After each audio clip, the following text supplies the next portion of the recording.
The cell door crashed shut like a lightning strike, and the whisper slid down the tier like smoke creeping under a doorway. Everybody already knew something serious was about to pop off, but nobody dared shift a muscle. One younger dude froze up in the corner while Fat Rat locked eyes on him with that slow, cold smirk that never meant anything good. With Fat Rat, there was never a fair fight when he sensed somebody was unsure of themselves.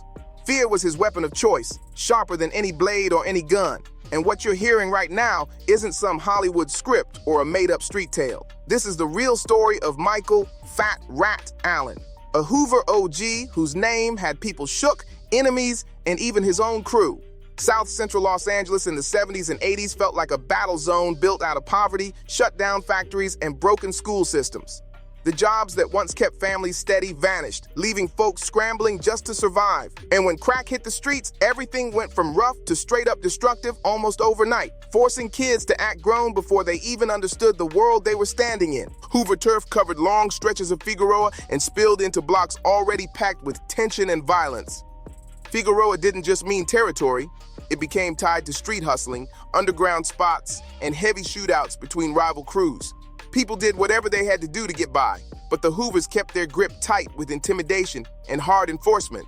Michael Allen, born in 1972, grew up right in the center of all that chaos. Folks say he had that heavyweight build even as a youngster, short, solid, fast when things got heated, able to duck through alleys without losing a step. That's how the name Fat Rat stuck, because he was always right where the older homies were, moving slick and loyal to the sets his family was tied into. He had brothers tied in with Hoover sets and cousins locked in with the family Swamp Bloods. So no matter which direction he moved, the streets were already calling his name.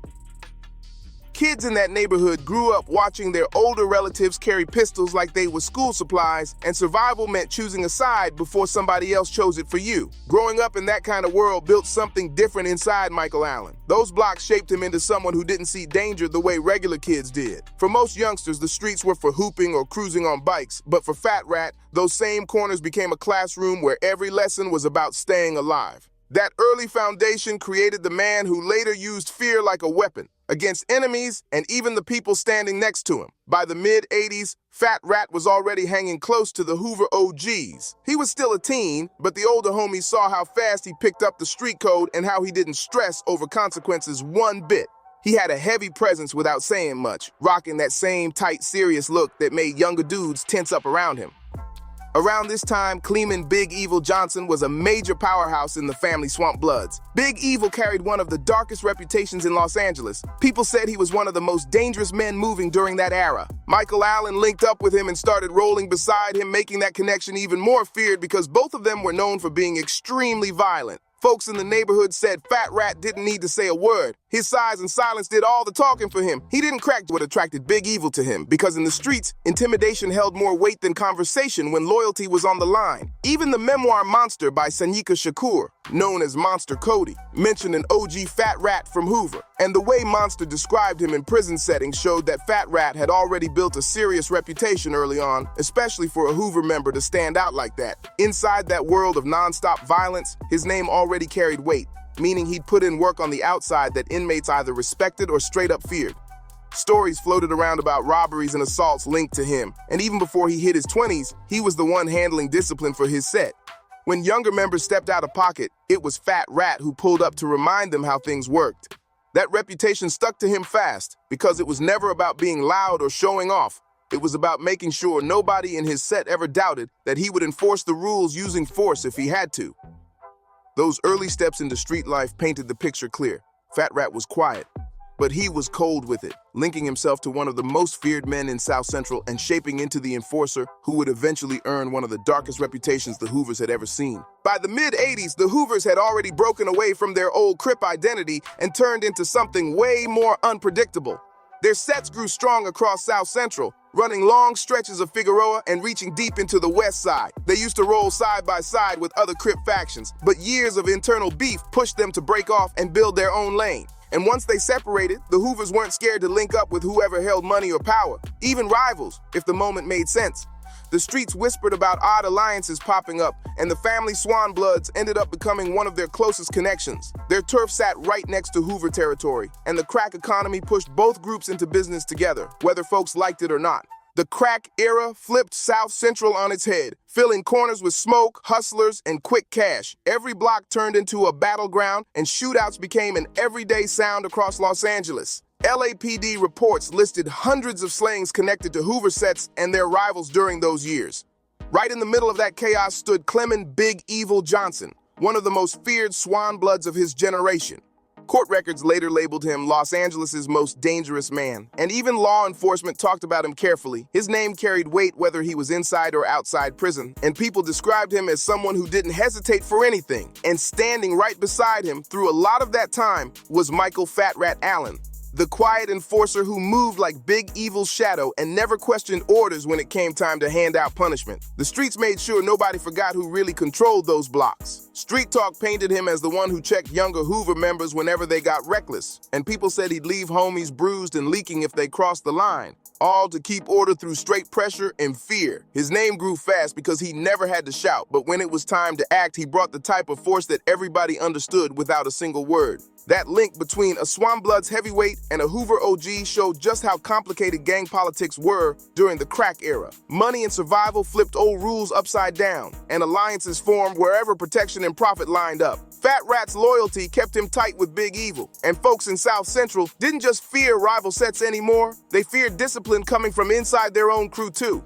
Fat Rat carried that enforcer role heavy, making sure nobody stepped out of pocket without paying for it. His presence alone created an energy where silence hit harder than yelling ever could. This chapter of his life showed exactly how Michael Allen built the foundation of the legend people still talk about. He wasn't just another Hoover soldier holding down a block, he was the one making sure order stayed intact through intimidation and straight pressure in a crack-soaked South Central. That position turned him into one of the most feared figures walking around during that time. By the early 1990s, South Central was drowning in non-stop shootings and retaliation cycles that never seemed to end. The crack economy pumped fast money into every corner, but it also pushed violent turf battles to the extreme, and the streets stayed hot with danger every single day. Bodies were dropping constantly, and neighborhoods felt like open battlegrounds where nobody could trust that they'd make it home safe. Then on April 17, 1991, everything took a darker turn. On the corner of 108th Street and Western Avenue, Gary Awa and Donald Ray Ewing were standing at a car wash, a regular chill spot for locals, when the whole street flipped in seconds.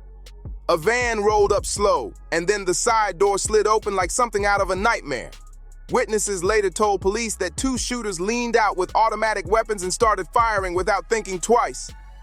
Bullets ripped across the pavement, hitting Awa and Ewing multiple times before they even had a chance to move. Both men collapsed right there at the car wash, and the scene looked like a full-on battle zone in the middle of the neighborhood. The shooters didn't shout a word, didn't warn anybody. They just unleashed bullets like seasoned professionals handling a job and dipped out in that van without looking back. It sped away while the bodies lay on the pavement and witnesses stood frozen, too shocked to even scream. It didn't take long for the police to start connecting the dots about what went down that afternoon, and the streets were already buzzing with names. Whispers spread that Clement Big Evil Johnson and Michael Fat Rat Allen were tied to the hit. Folks claimed Johnson had even bragged about the murders during conversations, and Fat Rat was always seen right beside him. Detectives quickly started treating the two as part of a coordinated hit team, the kind meant to send a message nobody could ignore. The investigation stretched deep into 1992, and eventually, the police made their move. Both Johnson and Allen were arrested, and the charges stacked up like a mountain. Prosecutors didn't describe them as just gang members. They painted them as leaders responsible for orchestrating strategic, cold-blooded slayings across Los Angeles. When they searched Johnson's home, authorities said they found multiple firearms that matched casings from the car wash murders. Forensics connected the weapons to the shots fired that day, and investigators leaned heavy on that evidence to build their case. Witnesses started coming forward too, some flipping under pressure, pointing straight at Johnson and Allen. Inside the courtroom, the atmosphere stayed thick with fear and tension. Allen barely said a word through the proceedings, but he didn't have to. The way he sat there, quiet and heavy, made jurors uneasy. Even prosecutors admitted that his presence alone looked dangerous, like he wasn't stressed about anything the court was saying. They laid out the case that Johnson gave the orders, and Allen acted as his right hand, ready to follow through. The defense tried pushing back, arguing the witnesses weren't trustworthy and the evidence didn't fully connect, but testimony kept stacking up. Multiple witnesses claimed Johnson bragged about dropping bodies at the car wash, and others said Fat Rat was directly tied to the van that rolled up on 108th and Western. The trial dragged for years, becoming one of the longest gang-related prosecutions in Los Angeles County history. Allen never took the stand, never offered explanations. He just sat there with that same cold stare, and that silence worked like a weapon because everyone knew what breaking the code meant on the streets. Finally, by 1997, the verdict dropped. Both Clement Big Evil Johnson and Michael Fat Rat Allen were convicted of murder, and the judge sentenced them both to end. Reporters inside the courtroom said both men actually laughed when the death sentence was read, like prison, and even death row didn't faze them at all. Their reaction stunned the victims' families, but anyone who knew their reputations wasn't surprised. It just confirmed the image they already carried. Two of the most feared men to ever move through Los Angeles during the crack era.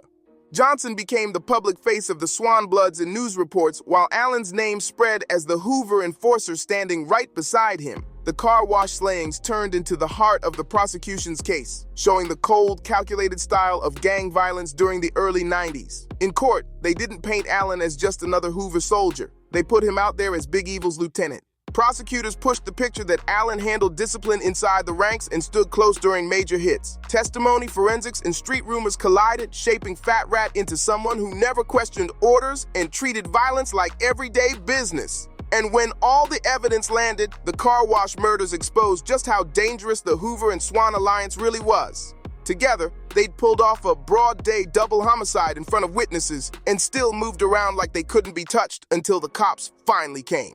For people living in South Central, those murders were another reminder that the battle outside wasn't slowing down. The streets were still a battleground where anybody could get caught in something fatal. After the verdict, Michael Fat Rat Allen walked out of that courtroom with his reputation locked in stone. He wasn't just a hood whisperer or a prison yard rumor anymore. The courts had branded him a slayer tied directly to Big Evil. His silence over the years only made things more mysterious, and the legend around him grew bigger than the actual paperwork. Once his name got stamped in court records, the streets started building their own versions of his story. Rumors spread that he was tied to more than a dozen bodies, even though none of that was proven. Some people whispered he handled paid hits for hustlers who wanted problems gone, while others swore his name was connected to disappearances, where families never even found remains. None of that ever showed up in official files, but his name hovered over every dark story like a shadow. In the neighborhood, the truth didn't matter as much as the legend, because reputations in the hood always outgrow the paperwork. Homies and rivals talked about him with the same mix of fear and respect, and nobody needed court documents to keep his name alive. They remembered the stare, the discipline, the whispers, and they kept repeating those stories until they grew way bigger than the man himself. People used to say Fat Rat's name rang out all over the city, meaning no matter what section you stepped into, somebody already knew the rumors tied to him. What made his legacy hit different was how heavy it stayed, even after he got handed a death sentence. Most men disappear once the system buries them behind concrete and steel, but somehow Fat Rat's name kept moving through Hoover sets and even rival cliques like he never left. He turned into one of those figures who stood for something darker than gunplay, a warning about how far fear can reach when someone knows how to use it. But the most unsettling part of his story didn't come from the bodies in alleys or the wild shootouts on corners. His darkest reputation grew inside the jails and prisons, where whispers floated around about things that left scars nobody ever put in paperwork. Once Fat Rat landed in the California jail system, his name took on a whole new shadow that followed him forever: Monster Cody's memoir. Monster drops one of the most chilling descriptions of what Fat Rat was known for behind those walls. In the book, Monster talks about a night when Fat Rat's cellmate, a young homie named BT, was found tied up and terrified in the cell. Fat Rat had him restrained and humiliated in a way that shook everyone watching from their doors. Monster Cody wrote that he rushed into the cell to shut the situation down before things got worse. And he said, Fat Rat didn't panic, didn't flinch, didn't even try to hide. He moved slow, calm, like he had full control of everything happening around him. That moment showed exactly what separated Fat Rat from other inmates. He used fear, dominance, and humiliation as weapons, and he was bold enough to do it right out in the open. And that wasn't some one-time incident. Street talk and old transcripts painted a bigger, ugly picture. Back in the late 80s, the Hoovers had a reputation inside jail for using intimidation that crossed every line, and Fat Rat's name sat in the center of those stories. Younger homies said quietly that if you showed even a little weakness, you might end up on his radar, and nobody wanted that. People whispered that he didn't target enemies. He went after the smaller, younger men from his own side, the ones who couldn't defend themselves. The stories claimed he forced them into humiliating situations just to show he controlled everything around him. His reputation inside became twisted, dark, and unforgettable, turning him into a symbol of fear that spread way past the prison walls. Some people said he made youngsters wash his clothes by hand, braid his perm until it was straight, and scrub his cell floor while he stood there watching like a boss. Others remembered times when he forced younger inmates to do embarrassing tasks, eating soap, cleaning every inch of the pod, while older prisoners laughed from their doors. These acts weren't about money or survival. They were about straight domination and breaking somebody's confidence down piece by piece. Whispers also spread that Fat Rat twisted the put-on process, the initiation where members proved themselves, into something way darker than it ever should have been. In some tales, youngsters were cornered and forced into degrading situations that left them silent afterward, not wanting to talk about what went down. Nothing was ever confirmed in paperwork, but in prison culture, whispers hit just as hard as facts. And once a rumor stuck, it became a warning. Fat Rat's name always carried that warning. There were also claims floating around that Fat Rat kept what inmates called a prison girlfriend, someone he controlled completely. Some said it was a white inmate who ended up trailing behind him on the tier, basically showing everyone who had the power in that situation. Whether every detail was true or not, the legend kept growing and it made him feared in a way very few people ever achieved behind those walls. What gave those stories even more weight was how Fat Rat looked. He wasn't some small dude hiding behind tough talk. He had size, presence, and attitude. He carried a heavy stomach, but his arms were solid, and that slick perm made him stand out everywhere he went. Inmates remembered how he filled a whole doorway just by standing in it, arms folded, staring down anyone who made eye contact. That look alone could shut a whole pod down because people believed he could snap on somebody next. Inmates also said Fat Rat charged rent for cell space. If someone weak ended up near him, they had to pay in food, commissary, or service just to be left alone. And if they didn't, he turned the pressure up until they folded. That system gave him power even over men who weren't part of his set, because nobody wanted to be the next person caught in his sights.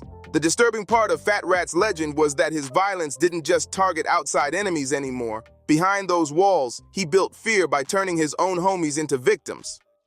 It flipped the usual gang code upside down because loyalty is supposed to keep members safe from each other. But with Fat Rat, loyalty didn't guarantee anything. Even his own brothers in the set whispered about staying far away from his attention. Transcripts from the notorious case called The Booty Bandit collected these stories in detail, showing how his reputation spread way beyond a single incident. Younger Hoover members talked about ducking him every chance they got, and some refused to be housed anywhere near his cell. His name turned into a warning whispered through county jails and prisons all across California. When a new Hoover came in, older inmates would look at him and say, "Stay out of Fat Rat's sight." This chapter of his life became the peak of his reputation because it wasn't the regular gangster myth. Most street legends come from shootouts, robberies, or big money substance moves. Fat Rat had all that tied to his name, but his real infamy came from the fear he created inside those cells. People remembered him less for battles with rivals and more for the way he humiliated his own people when they were vulnerable, breaking them down mentally and emotionally. Those prison years shaped him into something far beyond a typical enforcer. They turned him into a symbol of pure intimidation, someone who used psychological domination to control the entire environment around him. And that reputation didn't disappear after his conviction. Homies kept the stories alive like cautionary tales passed down from one generation to the next. Whether every detail was true or not didn't even matter anymore. His name carried the weight of real terror, and that weight shaped how Hoovers talked about him for years. The climax of Fat Rat's legend wasn't the car wash murders or even his ties to Big Evil. It was the whispered stories about how he moved behind bars, stories that painted him as the darkest kind of figure the gang world could produce. His legend lives strongest not in gunfights or courtroom drama, but in the nightmares of the men who had to live on the same tier as him. After their 1997 convictions, Michael Fat Rat, Allen, and Clement Big Evil Johnson were both sent to death row, waiting while California's long appeal process crawled forward through the system. For years, nothing seemed to move in their case. Everything sat frozen, like time itself had stopped. But in 2011, the California Supreme Court finally cracked things open, giving both men a lifeline nobody expected. The justices overturned the convictions, ruling that the original trial had blocked a confession that should have been heard. They also blasted the use of a jailhouse informant whose testimony was shaky and damaging. With that, the court sent the case back for a brand new trial, ordering that both men face the charges all over again.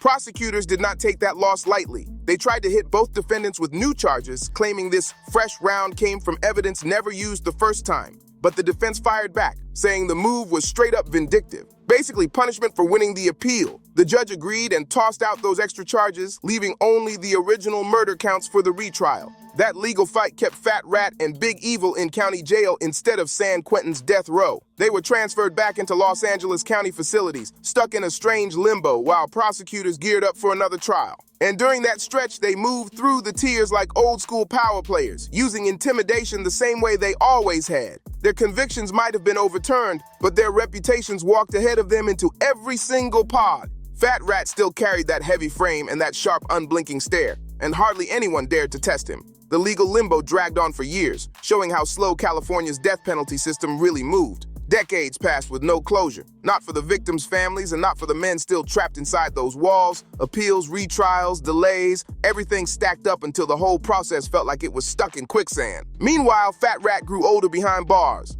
The legend around his name stayed alive, but his body was starting to feel the weight of years and confinement. He spent his final decade stuck under the shadow of a case that never reached an ending, waiting for a system that moved slower than time itself. Then on February 6, 2022, Michael Fat Rat Allen was found unresponsive inside Los Angeles County's Men's Central Jail, the place where his story had started to twist into something legendary and terrifying all at once. He was 49 years old when he passed. The official report said cardiac arrest with no signs of foul play, but inside the jail system, rumors moved faster than paperwork. Folks started whispering immediately. Some claimed he'd been poisoned, others said he overdosed, and a few insisted there was more to the story than the jail would admit. None of that was ever proven. But in jail culture, rumors hold their own weight, sometimes heavier than the truth. What made the timing wild was the legal situation Allen passed before his retrial. Since his conviction had been overturned back in 2011, he was technically still presumed innocent of the 1991 car wash murders. That created a strange, messy ending. A man once sentenced to unaliving for a double slaying passed without a final verdict. For his family, that was painful and confusing. For prosecutors and cops, his passing slammed the door shut on a case that dragged across 3 decades. Reactions on the outside were mixed. Rivals and enemies called his passing a form of street justice, saying the cycle finally caught up to him. Some talked about the fear he spread in the neighborhood, in jail, everywhere he walked, and said not many people would shed tears over his passing. On the opposite side, his family hoped younger people would look at his life and see it as a warning about the streets and the cages waiting at the end. The strangest part of it all is how quiet his ending was compared to the storm he lived in. For decades, Michael Allen was a figure people spoke about in low tones. Feared in South Central, feared in lockup, feared by his own crew and his rivals. But in the end, there was no shootout, no riot, no dramatic final showdown. He slipped away in a cell, almost silent, leaving behind a story remembered more in whispers than in official records. His passing closed a chapter that started in the cracked streets of South Central and ended behind bars. And when people talk about him now, they say Michael Fat Rat Allen's story stands apart from most gang legends out of South Central. A lot of names are remembered for shootouts, big substance plays, or street battles. His reputation hit different. The myths around him exaggerated his alleged body count. Folks whispered about a dozen or more bodies tied to his name. But that's not what defined him. What defined him was the way he turned pressure inward, the way he controlled the world around him, the way people spoke his name with fear even when his crimes weren't written down. His story wasn't just about violence, it was about the shadow he cast over anybody who crossed his path. Within gang culture, being remembered for bullying and humiliating your own people is both fearsome and shameful at the same time. It created a strange legacy for him because folks feared his name in public, but behind closed doors, some mocked the twisted reputation he built for himself. Even Monster Cody used Fat Rat as an example of how domination and intimidation shaped prison hierarchies, showing that the worst brutality didn't always come from bullets or guns. Sometimes it came from what happened behind locked doors. Fat Rat's life shines a light on a darker side of Los Angeles gang history, the part people usually don't talk about out loud. His story shows how power can twist loyalty and turn brotherhood into something unrecognizable. He became a name passed around in whispers, not just for violence on the streets, but for how he controlled and terrified his own homies in ways that still get talked about today. Let me know what you think in the comments. Make sure you like, subscribe, share, and I'll see you on the next one.